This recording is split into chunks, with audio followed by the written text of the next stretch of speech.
Allá en el año 2003, quien era en su momento el CFO de Mercado Libre, Nico Secasi, me dijo: Pau, vamos a lanzar el PayPal de América Latina, ¿te animás?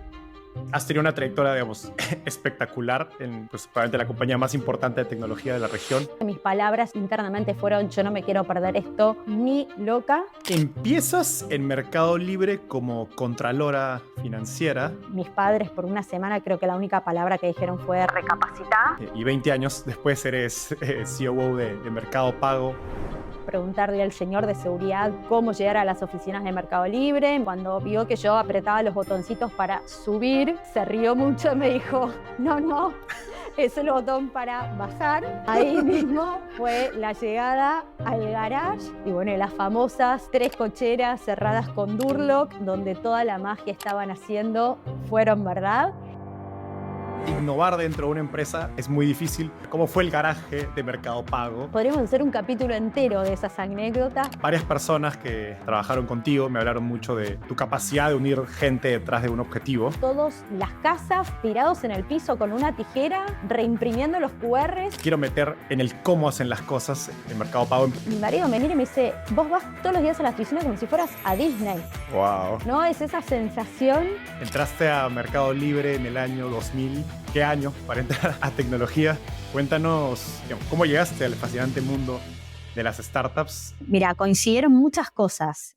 Allá por el fines del año 99, yo estaba terminando la facultad. Tuve, como digo yo, la enorme suerte de toparme con un profesor que en aquel momento nos empezó a hablar mucho de que el futuro era Internet, algo que me parece muy obvio, pero en aquel momento diría que en la universidad a duras penas enviábamos algún trabajo por email, donde los portales de navegación estaban muy destinados a leer alguna noticia, pero muy lejos todavía del e-commerce en América Latina volcado a una página de internet, páginas rotas que tardaban más de 1 minuto en descargar, con muy poco contenido y oferta.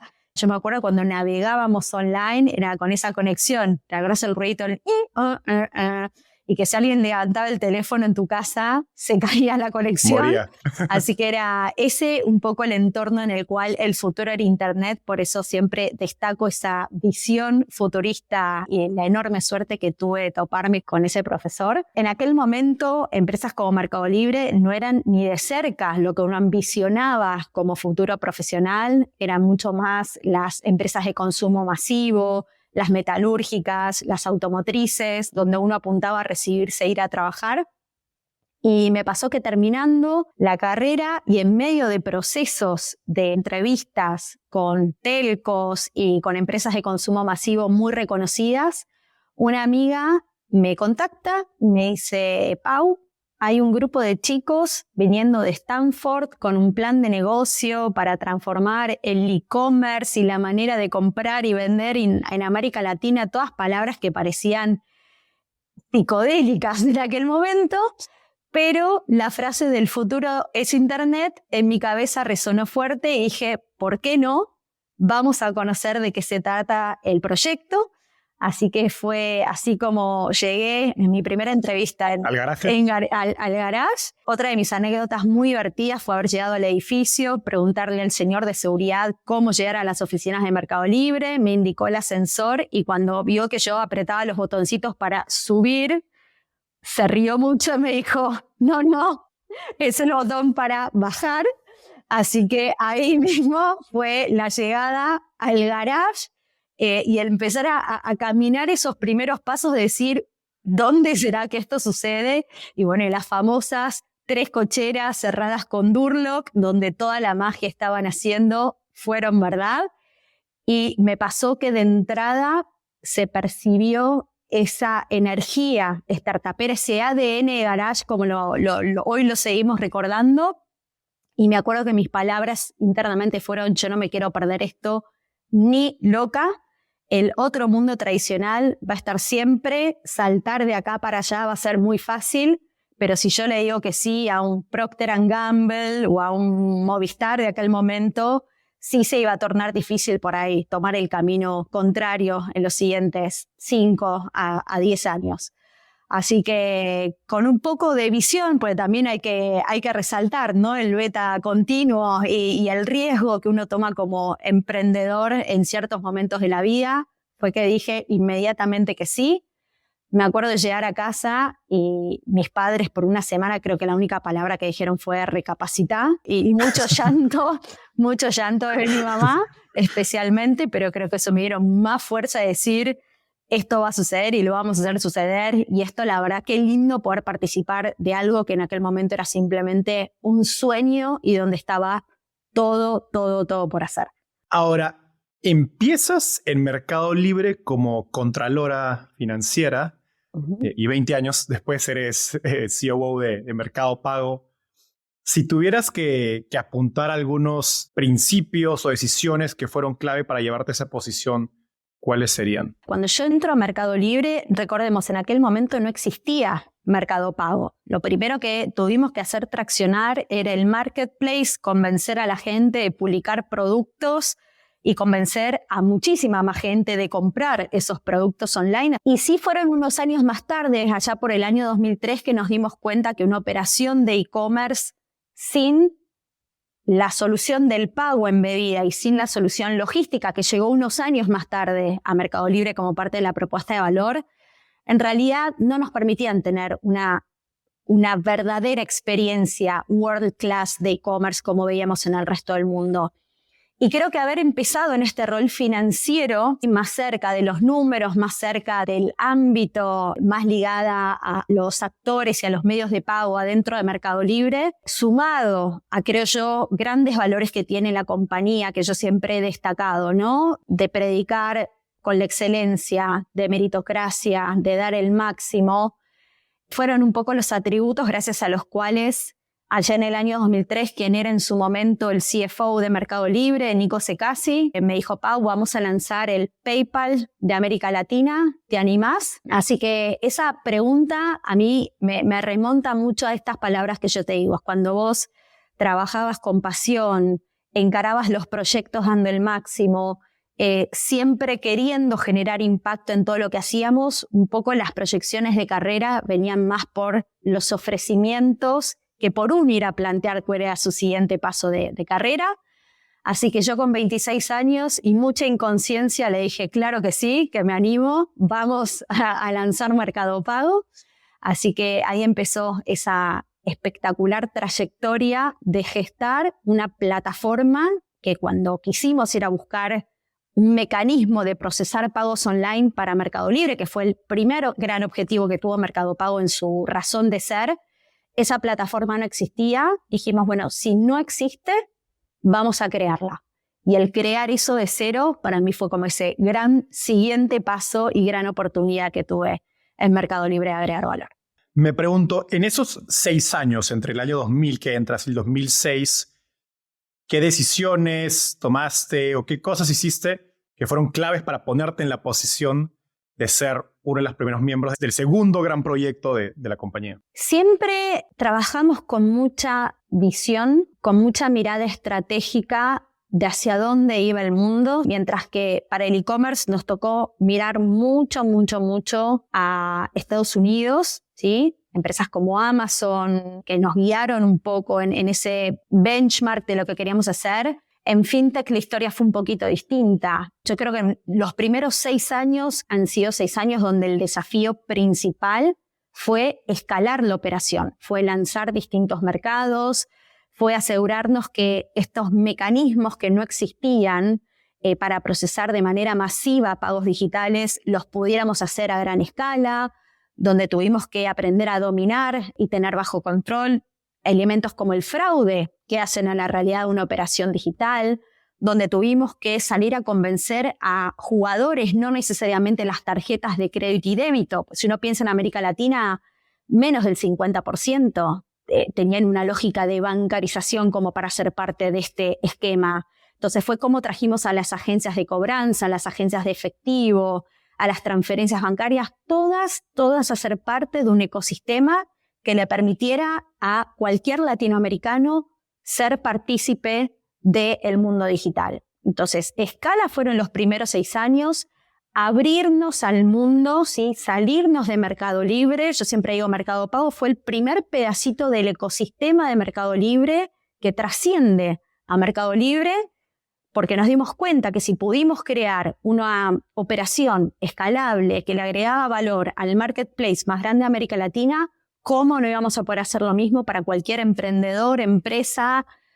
sin importar su tamaño, sin importar su sofisticación tecnológica que quisiera recibir pagos digitales?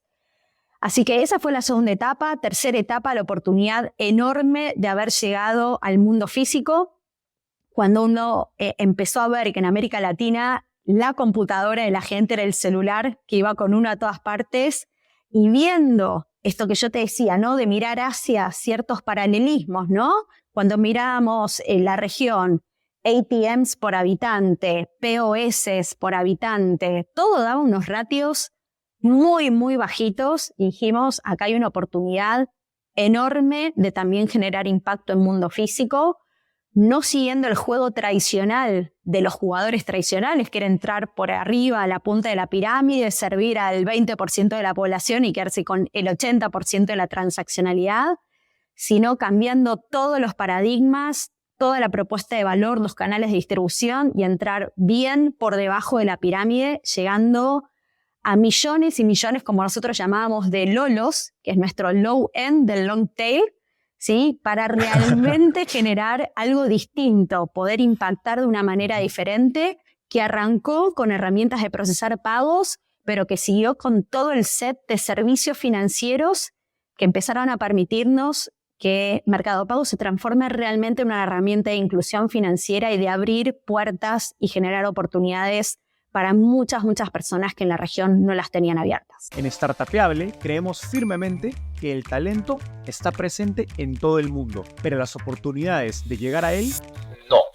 Por suerte, existe Deel, la solución que te permite contratar, gestionar y pagar talento independientemente de dónde esté. La mayoría de empresas globales utilizan hasta 16 herramientas para hacerlo. Con Deel lo haces todo en un solo lugar. Además, promueve el alto rendimiento de tu equipo con una suite de recursos humanos potenciada por inteligencia artificial para gestionar programas de desarrollo, desempeño y capacitación. Con Deel puedes escalar tu empresa con una velocidad y experiencia inigualables, manteniéndote siempre en regla con las leyes laborales de cualquier país. Conoce más de Deel en Deel.com. Esto es DEEL.com. Ahora sí, volvamos al episodio. Pau, en todo ese proceso me gustaría hacer doble clic en lo que pasó en tu carrera, en tu día a día, porque has tenido una trayectoria espectacular en, pues, probablemente la compañía más importante de tecnología de la región. Como te decía, ¿qué principios o decisiones tomaste tú, crees que te pusieron en como la ubicación perfecta para poder aprovechar estos grandes siguientes proyectos de Mercado Libre? Fue una carrera personal muy divertida, ¿no? Fueron como muchos desafíos de escala, desafíos de performance, desafíos de estabilidad, que consistieron básicamente en mi rol particular en generar una operación escalable que pudiera mirar no solamente un país, sino 8 mercados de la región, cada una con su realidad y su particularidad. Mi segundo gran desafío fue haber abierto en Mercado Pago, y también fuimos la primera unidad de negocio adentro de Mercado Libre que creamos un equipo de producto mucho más destinado a priorizar iniciativas, a mirar las necesidades del consumidor, a ver qué estaban haciendo los competidores, no solamente en la región, sino principalmente en el mundo. Cada desafío que te voy contando, por supuesto que el armado de equipos con características propias, sin los cuales no hubiéramos podido hacer todo esto, también ha sido uno de los enormes desafíos y grandes réditos de los cuales me siento muy, muy orgullosa de haber formado y participado. Y te diría que mi última parte de negocio, ya más ligado a la expansión, a la definición estratégica de cómo jugar este juego, hemos visto jugadores encarando estrategias muy distintas, ¿no? Desde monomercados o monoproductos muy distintas a las nuestras, donde nuestra estrategia fue mucho más multimercado, multiproducto, y con esta visión de que los 4 pilares de servicios financieros juntos generan mucho más valor y oportunidad que si nos hubiéramos centrado en un único producto y una única propuesta de valor. Antes de profundizar en la actualidad de Mercado Pago y las razones que los han llevado a donde están, quiero ir al inicio, a los días iniciales. Nos estabas describiendo la historia de cómo fue cuando llegaste al garaje de Mercado Libre. Me gustaría saber cómo fue el garaje de Mercado Pago. Lo fascinante es que innovar dentro de una empresa y hacer una startup dentro de una empresa es muy difícil. Creo que hay muchas empresas que lo intentan, son pocas que lo logran. Entonces cuéntanos de esos días iniciales de Mercado Pago. ¿Hay algún recuerdo o historia que se te venga a la mente y que ejemplifique de que estaban haciendo algo especial? Podríamos hacer un capítulo entero de esas anécdotas. Para mí, las cosas más fenomenales y lo que fue el real punto de partida de cómo nosotros procesábamos pagos en aquel momento. Y voy a nombrar las 3 principales banderas de tarjetas, ¿no? Cuando procesábamos pagos con Visa, me acuerdo que teníamos que poner en planillas toda la información de la gente que quería pagar. Eso se mandaba por fax y nos devolvían un fax como si te dijera a las 2 horas con el código de autorización o de rechazo. Cuando queríamos procesar pagos con Mastercard teníamos que llamar por teléfono y dar toda esa información verbalmente. Y me acuerdo cada vez que llamábamos del otro lado alguien que decía, ay, otra vez la gente de Mercado Pago. Porque claro, cada vez que llamábamos nos teníamos 7 horas al teléfono pasándoles información. Y después American Express era agarrar un aparatito POS y digitar a mano cada dato de tarjeta de crédito. Entonces, lo que te estoy contando, yo siempre digo, ahora hablamos de estándares de seguridad. El estándar de seguridad de aquel momento era una cadena que yo me colgaba en el cuello con una llave del armario en el cual teníamos toda esa información sensible de tarjetas, que hoy parece inaudito. Es decir, cómo de ser eso lo que era Mercado Pago es hoy, donde ya trabajamos con redes neuronales, automatizaciones, motores propios de conexión a las banderas. Es realmente el lugar más áspero y más básico que te puedas imaginar realmente lo que fue nuestro punto de partida. Literalmente hacer las cosas con palitos. Con palitos, tener mucha resiliencia, ir poniéndonos innovadores en cada una de las cosas que encarábamos, porque claramente no pasamos del fax a ser hoy un adquirente regional, ¿no? En el medio hubo que construir esas etapas. Entonces era cómo generábamos automators, cómo hicimos un TEF casero con una computadora adentro de la oficina. Fue siempre el sacar a relucir ese espíritu emprendedor y resiliente que nos iba permitiendo, ¿no?, ese paso a paso de ir mejorando procesos, escalando procesos, dándole forma que nos permitía semana a semana empezar a recibir caudales mayores de operaciones, y eso en cada uno de los ámbitos que fuimos operando. La prevención de fraude, lo mismo, desde Excel con reglas básicas hasta árboles de decisión, hasta hoy donde tenemos redes neuronales compitiendo entre sí, que miran 4.000 variables y en medio segundo te detectan si una operación es buena o es mala. Todo eso fue una construcción a costa de mucho esfuerzo, mucho tropiezo, mucho aprender del error también, pero que hoy nos permitió realmente estar a donde estamos. Si te dijera en una presentación de una sola diapositiva, explícame el éxito de Mercado Pago, ¿cuáles serían los ingredientes que destacarías? Yo destacaría sin lugar a duda una palabra que es el ecosistema. Creo que esta visión que nos llevó a crear valor en los 4 pilares de servicios financieros, los cobros por un lado, los créditos por el otro, las inversiones, los seguros, además de haber nacido de la mano del gran monstruo que es Mercado Libre en la región, es realmente lo que hoy nos permite lanzar cosas nuevas, lanzarlas a escala, poder aprender rápido, poder darle volumen y valor a muchos usuarios en periodos muy cortos de tiempo, con el usuario en el medio entendiendo sus necesidades, entendiendo sus puntos de fricción, para realmente construir cosas que le cambien la vida y que le generen impacto a la gente. Ahora, mencionaste esta visión de ecosistema, que no solo es multiproducto, sino además es multipaís, en comparación a otros jugadores que, como decías, quizás están más enfocados en unos pocos productos, en unos pocos países.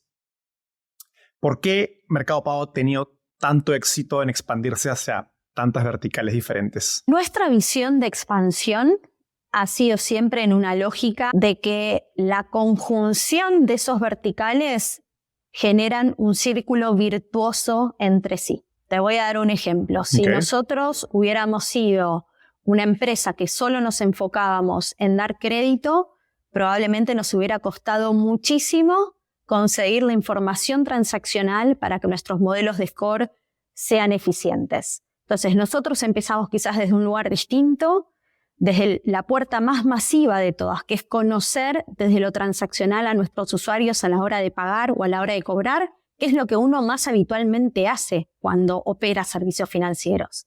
Entonces, eso que es la gran puerta de entrada es lo que después nos permitió tener información suficiente para generar scores alternativos y poder dar líneas de crédito alternativas mucho más basadas en lo transaccional que en el score bancario tradicional que te dice si estás adentro o afuera del acceso al crédito. Y después lo que te pasa es que cuando vos manejás el saldo de los usuarios, el poder dar una propuesta de valor ligada al mantener ese balance contigo y no en otra aplicación o en otra entidad, genera ese enganche, ese stickiness de que la gente quiera seguir trayendo el dinero adentro de tu plataforma porque ve que su plata rinde mejor que si la tuviera abajo del colchón o rinde mucho mejor a que si lo tuviera en un banco tradicional donde su cuenta rinde 0. Y por último, incorporamos seguros porque sentimos que seguros termina de complementar esa propuesta de valor. También muy basada en la data que hoy tenemos, es que nos permite tener modelos de siniestralidad mucho más completos. Los millones de usuarios que navegan nuestras aplicaciones todos los días permiten que productos como seguros tengan una capilaridad de distribución y canales de distribución muy distintos a los tradicionales. Entonces logramos poner en la mano de los latinoamericanos ciertos productos que no son habituales, que no conocerían si no va a visitarlos un ejecutivo o si no navegaran a diario un home banking tradicional. Entonces es este concepto de círculo virtuoso lo que nos llevó estratégicamente a definir que queremos ganar la principalidad del usuario y que esa principalidad se gana con productos innovadores de alta calidad basados en la tecnología como motor y gestación de esta escalabilidad, de esta excelente experiencia de uso, y que la suma de todos los servicios generan una propuesta de valor y una retroalimentación entre incluso esos propios servicios mucho más fuerte y mucho más valiosa que si nos hubiéramos concentrado en un único producto. A quienes nos escuchan, estoy seguro que les hace sentido este concepto del ecosistema y que la suma de las partes es mayor a cada una, pero me imagino que hay cosas bien difíciles de lanzar múltiples productos. ¿Cuáles fueron los retos más grandes? No sé si de la secuencia, de la priorización, de cómo basas de ese primer producto de pagos a los siguientes y tienes éxito en cada una de esas etapas. Dos grandes aprendizajes de todo este proceso. Primero, es siempre mucho más difícil armar la lista de lo que no vas a hacer, de lo que sí tenés que hacer. Lo que sí tenés que hacer siempre aparece como algo muy obvio y para nosotros el aprendizaje ha sido cómo priorizar y priorizar correctamente. Así que nos proponemos siempre aprender a decir qué no tenemos que hacer o qué cosas pueden esperar y cuáles son sí las urgentes. Y eso viene muy de la mano del segundo gran aprendizaje que tuvimos. Yo te fui mencionando muchos productos financieros que fuimos lanzando, pero también en algún momento hemos cometido el error de ser mucho más product driven y no user driven, ¿no? Entonces tener estos productos sueltos sin contarlos como parte de un ensamblador, ¿sí? que agrega más valor, o de lanzarlos en distintos momentos cuando el playbook correcto hubiera sido hermanar y acercar ciertos lanzamientos en ciertos mercados mucho más unos a los otros. Son cosas que fuimos aprendiendo y que para los nuevos mercados sin dudas nos ayudó a gestarlo de manera distinta. Y el riesgo ahí es que uno de esos siguientes productos se posicione como algo aislado y el usuario no lo perciba como parte del ecosistema y por lo tanto no pueda aprovecharlo. Exacto. O que llegues con un producto mucho antes que con los otros. Voy a darte un ejemplo. Cuando nosotros lanzamos los mPOS en México, por un lado estuvo buenísimo porque veíamos que había mucha demanda y muchas ganas de empezar a cobrar con más medios de pago y no solamente el efectivo.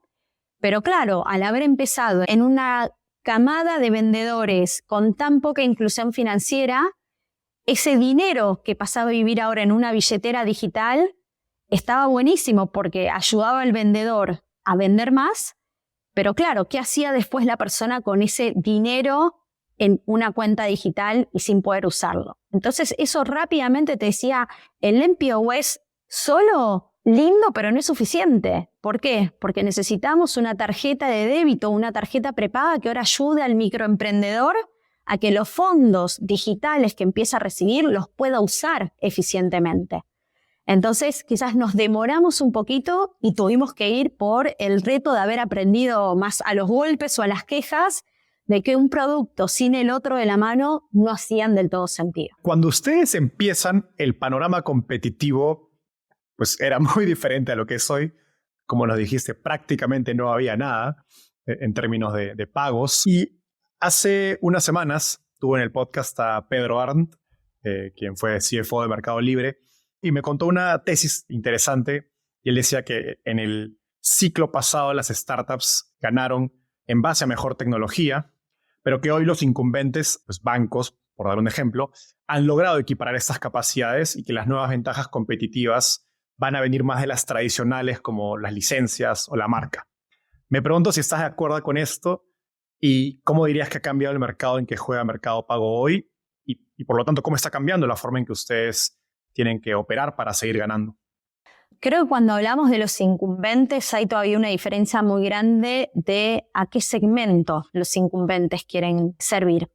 Y no veo todavía equiparada la voluntad de los incumbentes de llegar tan abajo en la pirámide. Entonces creo que eso de entrada nos pone en posiciones distintas.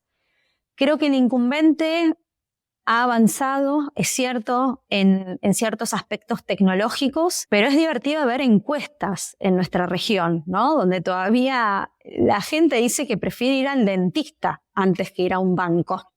Entonces hay mucho que tiene que ver con la manera en la cual la banca tradicional resuelve los problemas. Este aspecto de que ir al banco uno lo vive como una pesadez, ¿no? Es cuando no me queda otra, no porque realmente me divierte y me agrega valor. Y creo que todo lo nuevo que se viene, no solamente lo que hemos hecho hasta ahora, sino todo lo que se viene en el mundo pensando en inteligencia artificial, puede ser realmente una disrupción y otro cambio de paradigma. El que las personas con una sofisticación financiera muy básica puedan tener un personal banker virtual que los pueda asesorar desde lo más chiquitito, ¿no? Es cuándo tienen que pagar, cómo les conviene ahorrar su dinero, cuál es el último día en el cual les conviene pagar para hacer rendir al máximo esos pequeños ahorros que tienen o incluso el manejo del flujo mensual de dinero que administran. Hay mucho que se puede hacer y yo tengo ahí mi gran expectativa a que hay un espacio enorme, sea para incumbentes o no incumbentes. Por supuesto que pongo más mi fe y creencia en que las empresas tecnológicas vamos a tener chance de hacerlo mucho mejor, en que eso realmente genere las finanzas del mundo que viene. Antes de continuar el episodio, quiero pedirte un pequeño favor. Solo el 21% de las personas que escuchan Startupeable están suscritas a este canal. Si tú no lo estás, por favor, ayúdame dándole clic en suscribirte. Con solo un clic nos ayudas a crecer mucho más de lo que te imaginas. A cambio, yo me comprometo a seguir mejorando la calidad de las entrevistas y seguir trayendo cada vez mejores invitados, como los líderes detrás de Mercado Libre, Nubank, Duolingo, Tienda Nube, Pedidos Ya y más empresas de tecnología exitosas de Latinoamérica y el mundo. Gracias y ahora sí, volvemos al episodio. Y eso implica una redefinición de la atención en banca de la sucursal física a ese banquero personalizado. Y hacia una solución que te permita resolver 7x24 todo lo que necesites hacer con tu dinero, con tus créditos, con tus seguros. Porque cuando hablamos de seguros, por detrás del seguro quizás lo que vive es una póliza de atención médica y todo lo que te habilita, ¿no? La tecnología a hacer, que por ahí desde el sillón de tu cama o desde el cuarto con tu hijito enfermo puedas tener una atención de telemedicina, todo desde tu aplicación financiera, que es la que te va abriendo esas puertas, como decíamos antes, ya no solamente a manejar tu dinero, sino a todo el subset de servicios agregados por detrás de los servicios financieros. Esto puede ser transformacional en serio por la escala que puede alcanzar y que al final del día, cuando hablamos de inclusión financiera, hace un par de años nos referíamos mucho más la inclusión vista desde el punto de vista de acceso, de alcance, pero hoy este juego pasa a jugarse en principalidad, en frecuencia de uso, en hábito. Ya no tanto hablar si la gente tiene acceso o no tiene acceso, es cuánto valor te agrego tal que todos los días estés enamorado de mi marca. Recién creo que mencionabas lo que Pedro decía, ¿no? Las marcas, las licencias, estés tan engaged con mi marca que estés dispuesto a que la interfaz principal de uso de tus finanzas sea sacar el celular y operarlas desde Mercado Pago. Me gustaría profundizar en tu filosofía de producto detrás de todo esto. Mencionaste un par de cosas que anoté. Una es esta experiencia armando los primeros equipos de producto. Y segundo, esta dinámica de hacer benchmarking y tomar ejemplos como Amazon para el marketplace, de Asia, me imagino de China, para el tema de fintech. ¿Cómo piensas acerca de, digamos, ese balance entre benchmarking e inspiración de otros lados versus pues, las características propias de lo que quieres armar? Nosotros somos muy creyentes de que no siempre es necesario reinventar la rueda. Cuando hay cosas que en el mundo te demuestran que funcionan, de China trajimos muchas cosas que funcionan y funcionan muy bien. Nuestro desafío pasa a ser mucho más cómo lo adaptamos y lo customizamos a América Latina como región y cómo hacemos que eso pueda escalar según la necesidad que tienen nuestros usuarios, más allá de si la idea es original, más o menos existe o no existe en otros lugares del mundo. Y por eso es crítico mirar dónde suceden esas cosas que funcionan muy bien y que tienen cierto parecer y semejanza al ámbito donde después irías a replicarlas. ¿Hay algún aprendizaje acerca de cómo hacer eso? Los últimos años de exceso de capital, creo que vimos muchas startups tratar de replicar modelos, creo que con errores en la conceptualización de modelos que quizás todavía no estaban probados en otros lados y por lo tanto tampoco funcionaron localmente. Creo que termina siendo un poco la magia no solamente del armado de la estrategia o esa tesis de lo que puede llegar a funcionar, sino que después la magia, te diría que el 90% restante de la magia es la ejecución, ¿no? Las ideas son las que nos guían, pero después la otra parte importante es transformar esa idea en algo viable, escalable y de impacto, ¿no? Entonces, el haber podido hacer las cosas, pero siempre con esta visión de escala y como decíamos, y decimos adentro del Mercado Libre, de crecimiento sustentable, ¿no? Porque hoy hay muchos proyectos que si la palabra sustentable no la tienen como parte de su premisa, es difícil, porque capital hay, pero hay más limitado, más caro y más impaciente por la generación de esos resultados. Entonces, mucho es la idea, mucho es la planificación, pero después está el arremangarse, como decimos acá, y hacer que las cosas pasen. Sin ese último condimento, todo resiste en Excel o todo resiste en PowerPoint, pero las ideas hay que llevarlas y hacerlas realidad. Pau, hasta ahora hemos hablado de las decisiones, estrategias de negocio que llevaron a Mercado Pago al éxito que han tenido hoy. Y justo ahora mencionabas la ejecución. Así que a partir de ahora me quiero meter en el cómo hacen las cosas en Mercado Pago, empezando con tu propio liderazgo y la forma en que diriges equipos. Porque varias personas que trabajaron contigo me hablaron mucho de tu capacidad de unir gente detrás de un objetivo y coincidieron en que probablemente el mejor ejemplo de eso fue el lanzamiento del QR en Argentina. Cuéntanos esa historia, por qué fue un lanzamiento tan exitoso y qué aprendizajes podemos extraer de esa experiencia que puedan ser valiosos para otros emprendedores. Yo creo que nuestro lanzamiento del QR fue un excelente ejemplo de un proyecto startupero adentro de un Mercado Libre que ya en el año 2017 estaba bastante más consolidado, ¿no? Pero todo el proyecto de QR nace de un viaje a China, de ir a aprender y ver en carne propia y en primera persona todo lo que estaba sucediendo en una región que venía haciendo leapfrogging de servicios financieros hacia estos rieles propios que nos llamaron muchísimo la atención. Como te contaba antes, encontramos muchas similitudes en cosas que pasaban en China, con cosas que sentíamos que podían ser replicables en América Latina, pero a nivel de equipo creo que fue un ejemplo de trabajo en el cual primero unimos al ecosistema, ¿no? Donde logramos que ese QR naciera en el app de Mercado Pago, pero también en el app de Mercado Libre. ¿Por qué? Porque nosotros teníamos algo valiosísimo que era la demanda. Nosotros teníamos millones y millones de usuarios que si sacaban su aplicación todos los días iban a poder rápidamente escanear un código QR. Entonces, la generación de la demanda convenciendo a las dos partes del ecosistema.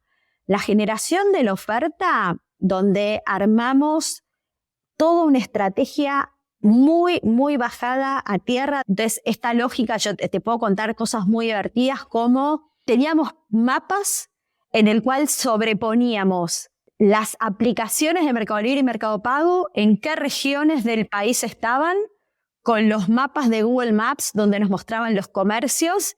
Entonces empezábamos a decir, bueno, a ver, acá hay focos donde oferta y demanda se pueden encontrar. Entonces, si armamos rápidamente estos network externality de oferta y demanda operando en áreas comunes, esto empieza a generar este efecto de red que era el que necesitábamos justamente para el QR.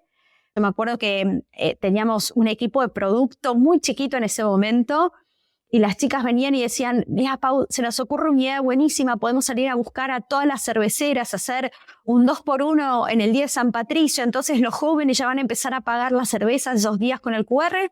Y la respuesta es, no me convenzas, andá y convencerlos a ellos. Salí a la calle y vení con 10 cerveceras que quieran integrar el QR para San Patricio. Y me acuerdo que íbamos a las imprentas a imprimir todos los QRs. El caso más gracioso fue un día antes de San Patricio, las imprentas nos devuelven el QR mal cortado con la guillotina. Entonces todos los QRs rotos que no se leían y por ende la acción en sí no podía salir ni prenderse. Y eso es un poco a mí lo que me remonta a este espíritu de startup, donde todos hacemos de todo y queríamos que esto vea la luz y sea un éxito. Y yo tengo fotos de todos en las casas, tirados en el piso con una tijera, reimprimiendo los QRs y cortando uno por uno y armando toda esa papelería, ¿no? que después iba a la calle para las acciones. Así que era mucho de esta sensación de resiliencia. Siendo una compañía de ya miles de empleados. Miles de empleados, pero era resiliencia, era motivación, era tener ese objetivo de querer transformar realmente la lógica de medios de pago. Por eso creo que el QR es un ejemplo de una startup viviendo en una empresa grande, pero un ejemplo también de trabajo en equipo, de resiliencia, de motivación y de impacto, donde todos lo hicimos mirando ese horizonte de lo que realmente podíamos llegar a lograr en la región. Justo, de hoy emprendedor y fundador de Fudo, quien estuvo en el podcast hace unas semanas, me habló mucho de tu calidad humana y empatía para liderar equipos. Y la empatía es una cualidad que creo se ha convertido casi en un cliché, ¿no? Todos los líderes quieren ser empáticos, pero pocos realmente saben practicarla genuinamente.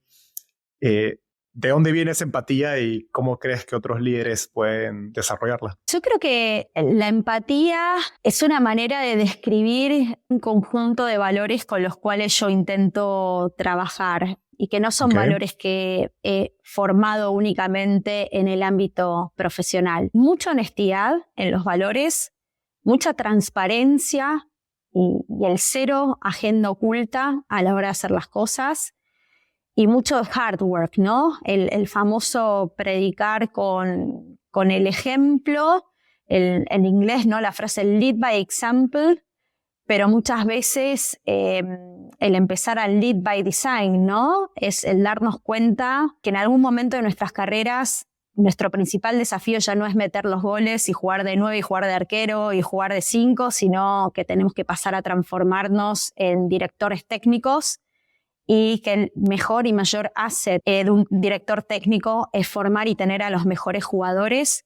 Y si uno a esos jugadores puede dejarles un granito de arena en esa manera de trabajar, en esa manera de seguir impactando con resiliencia, con honestidad intelectual, con mucha calidad en lo que se hace en el día a día, es de lo que más orgullosos nos tenemos que sentir. Yo podría decirte que ese subset de valores iniciales.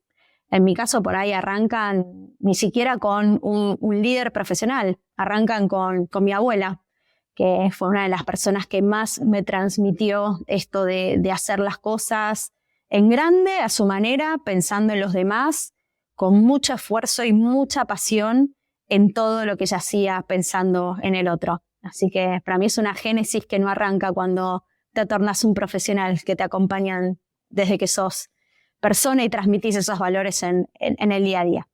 Cuando hablas de esta analogía del rol de director técnico y hay un partido con mucha presión, con muchas expectativas, mucho capital detrás o muchos recursos, ¿cómo mantienes ese balance entre sacar lo mejor de tu equipo, pero sin descuidar el lado humano en tu liderazgo? Creo que ese balance empieza eligiendo a los jugadores correctos. Yo siempre digo, trabajar en Mercado Libre es un trabajo intenso, como decimos acá, divertido, pero intenso, donde todos estamos sometidos a este día a día que nos apasiona, pero que realmente nos lleva a dar el máximo todos los días en lo que hacemos y construimos. Y yo creo que la primera cosa que intento ver desde el momento que entrevisto a alguien para formar un equipo es si realmente esa persona va a tener esa pasión, esa exigencia, que no es menor, pero esas ganas de impactar, de pensar en grande, de estar incómodo, de moverse rápido, de sentirse muy orgulloso de todo lo que puede producir.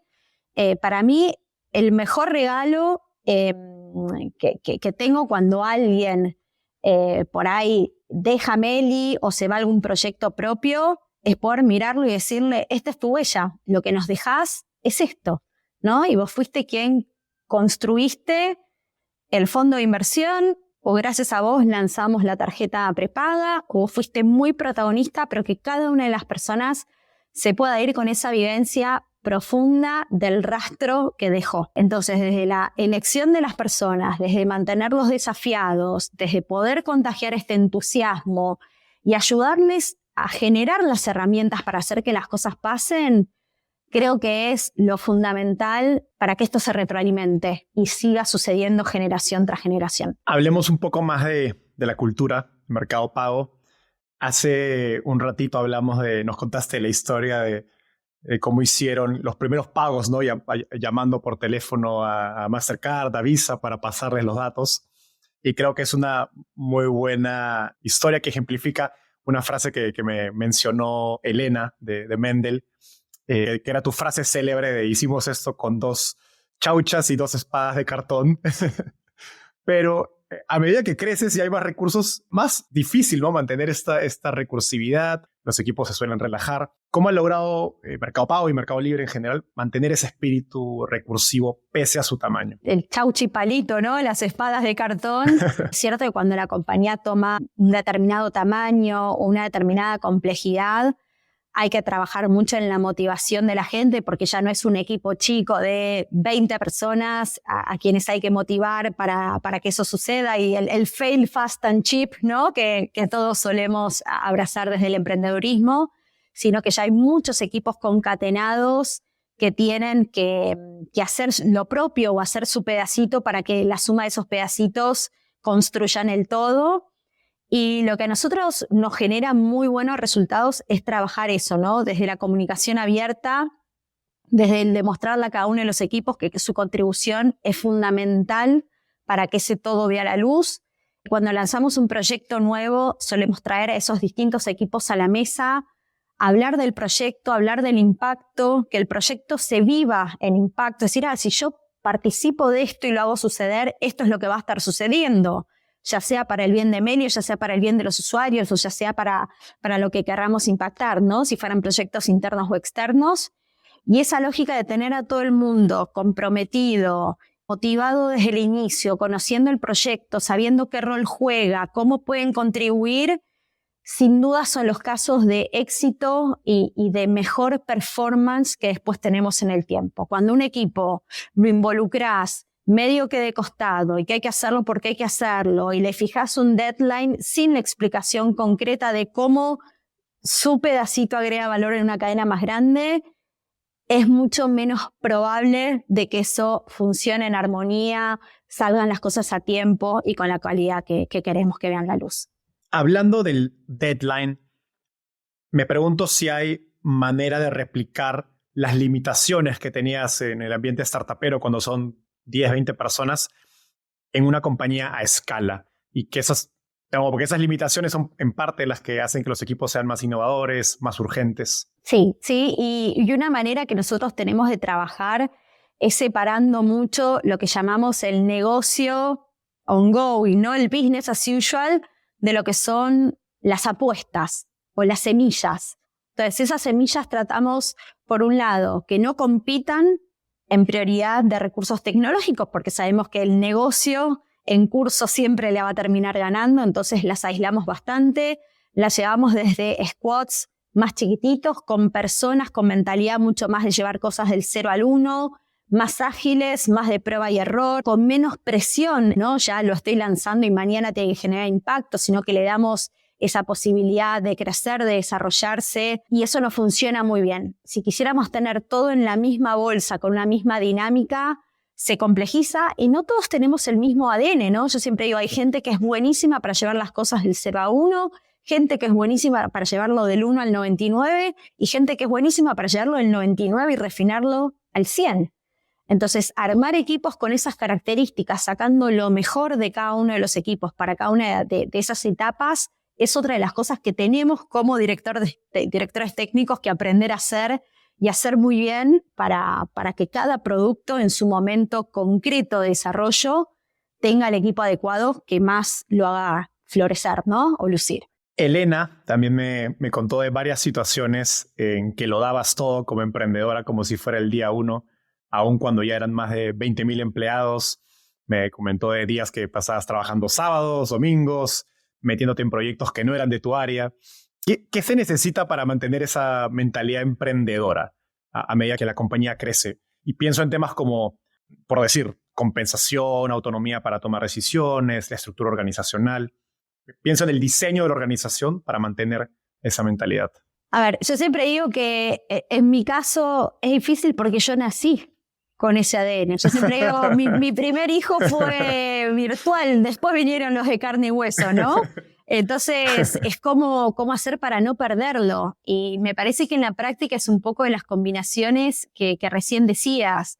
Si uno tiene el equipo de trabajo con el cual se siente a gusto para co-crear, si uno tiene el espacio para tomar decisiones, para impactar y poder hacer que las cosas pasen, si uno se siente motivado todos los días cuando viene a trabajar porque sabe que lo que uno hace después termina repercutiendo en la vida de millones de personas con lo que uno hace, ¿no? Y ver realmente la transformación y el impacto que generamos en terceros, ese orgullo y esa cosa que tenemos adentro es el fuego que no se apaga nunca y que estamos más ansiosos por transmitir generación a generación, como te decía antes, en lugar de dejarlo apagar.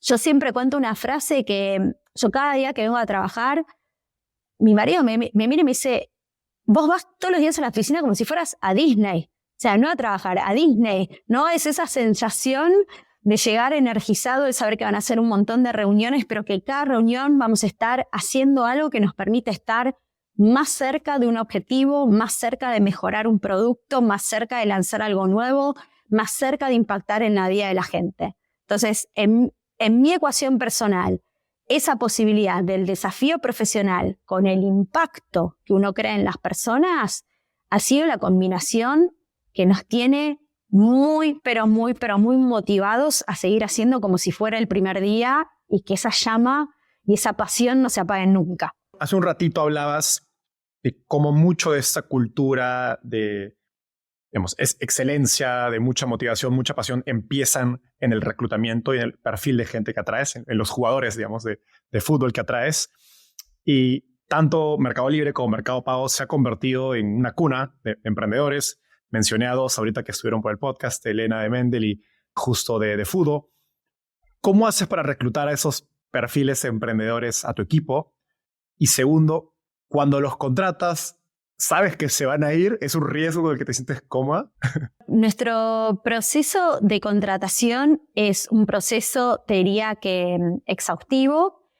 Tratamos siempre de arrancar mapeando talento interno. Si el talento para un puesto determinado está dentro de la compañía, creo que no hay mejor cosa que esas nuevas oportunidades dársela a gente que ya es parte de la compañía, que ya conoce las dinámicas, que hasta incluso a modo de gratificación y premio, ese siguiente desafío lo confiamos internamente antes de salir al mercado. Siempre hay momentos en que cierto know-how o expertise está en el mercado y salimos a buscarlo afuera. Y eso nos lleva a procesos de entrevista donde la parte de skills técnicos va muy de la mano de la parte cultural. Hablábamos mucho de la importancia de la cultura y la propagación de la cultura a lo largo de generaciones para poder seguir manteniendo esta pasión y estas ganas de hacer las cosas en grande y a escala. Entonces tenemos procesos en los cuales participan distintas personas que evalúan la parte más de fit en el rol, por supuesto la parte cultural, pero solemos traer siempre un bar racer de áreas totalmente ajenas a la que está buscando la persona, que va a verlo desde una mirada más amplia, más ajena, te diría más desde ese fit cultural Meli, sin conocer tanto qué es lo que la persona va a hacer en el día a día. Y después solemos ir hacia estos debriefs de los paneles entrevistadores, donde solemos realmente hacerlo con mucha responsabilidad, poner los pros, cons de cada candidato, ver realmente cuál sentimos que tiene todas estas combinaciones ideales para el puesto y la silla que queremos ocupar.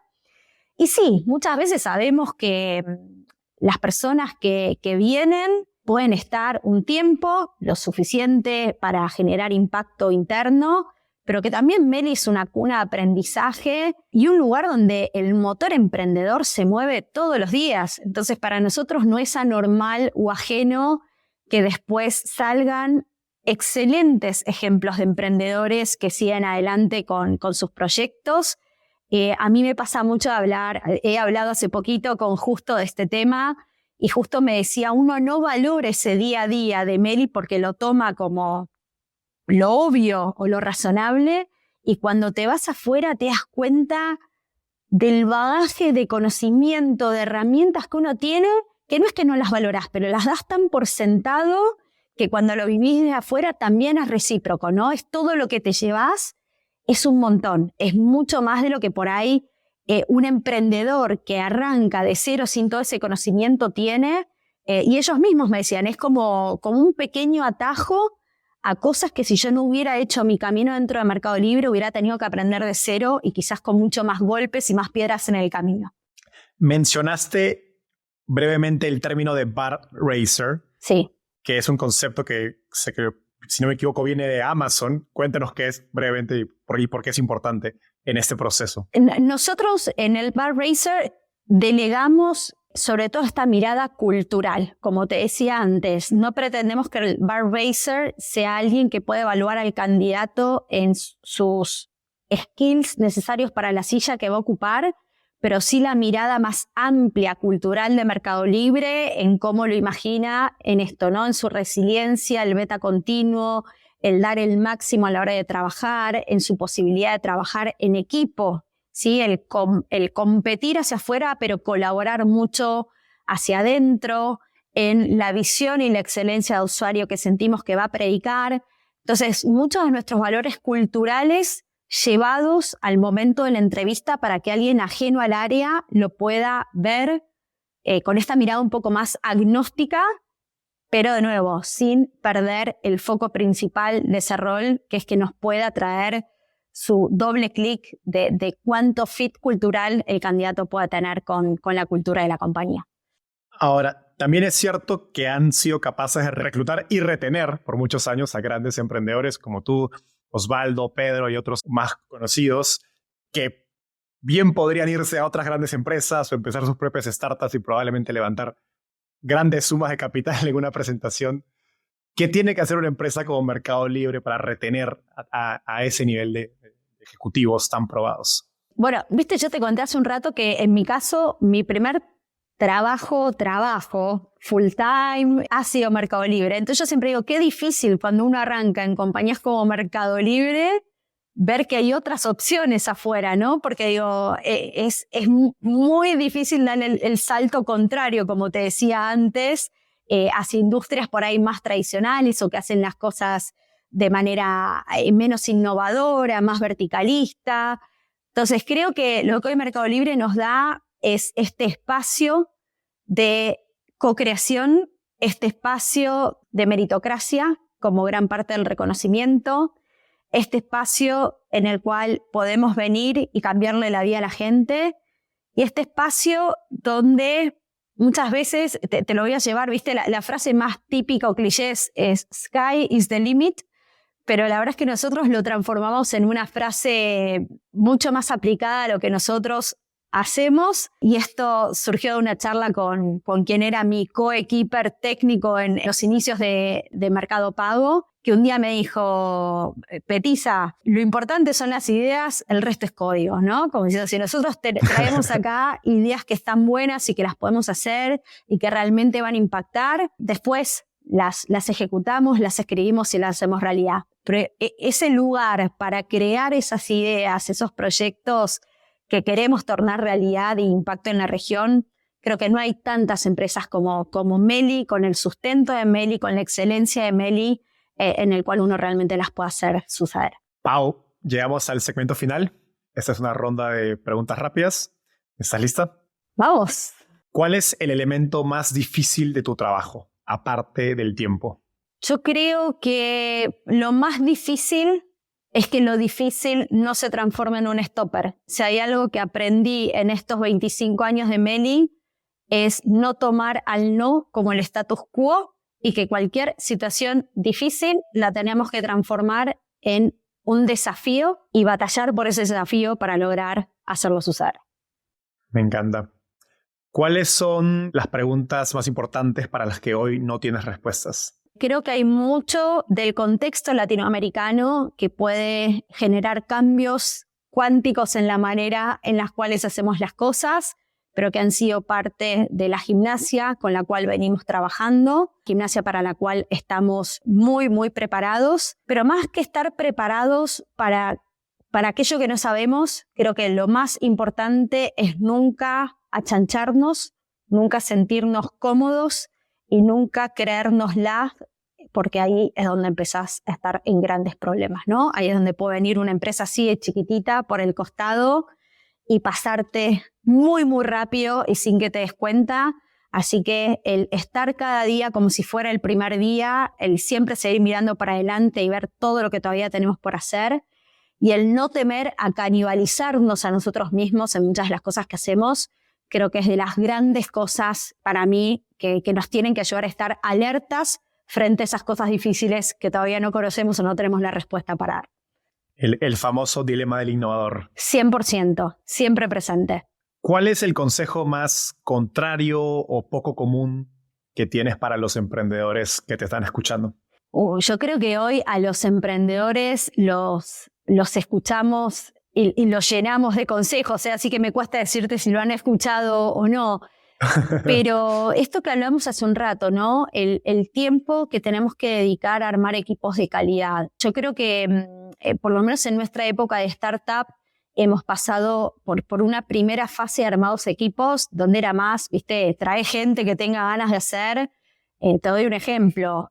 La persona que empezó a manejar la categoría de coleccionables en Mercado Libre era un chico que era fanático de los collectibles, que se vestía solo de negro y se peinaba para arriba, pero que si lo pensás en frío, sí, era una persona apasionada por la categoría, pero no sé si era la persona con el mayor de los skills para manejar una categoría de e-commerce. Entonces eso es, dedíquenle tiempo de calidad a los equipos que arman y sepan que en algún momento llega esta transformación de pasar de ser un jugador de toda la cancha a tener que transformarse en los mejores directores técnicos.